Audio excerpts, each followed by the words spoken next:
These drivers lost control at very high speeds.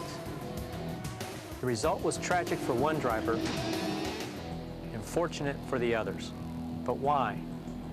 What made the difference between walking away and being carried away? The answer can be found in some of the most basic laws of the physical universe.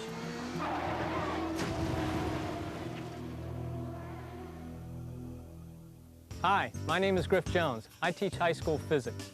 And behind me is the Insurance Institute for Highway Safety's Vehicle Research Center.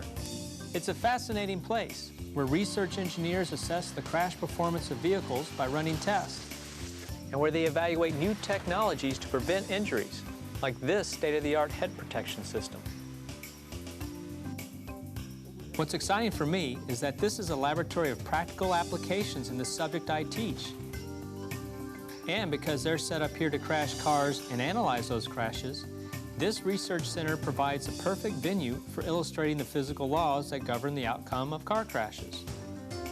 So follow me, and for the next few minutes, I'll take you behind the scenes where we can explore the basic science behind vehicle crashes.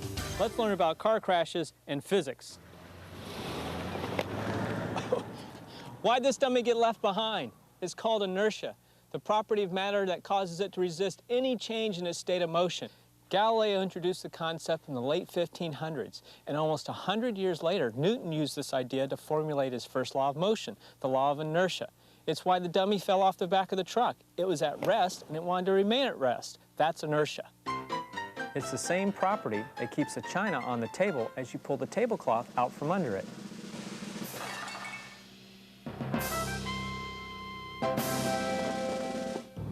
Now, what about a body in motion? Am I a body in motion? You bet I am. I'm moving 35 miles per hour. But from one perspective, it may not look like I'm moving at all, because in relationship to the passenger compartment, my position isn't changing.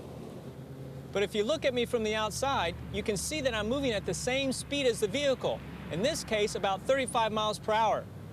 And if Newton was right, and we know he was, I'm going to keep on moving at the same speed until an external force acts on me.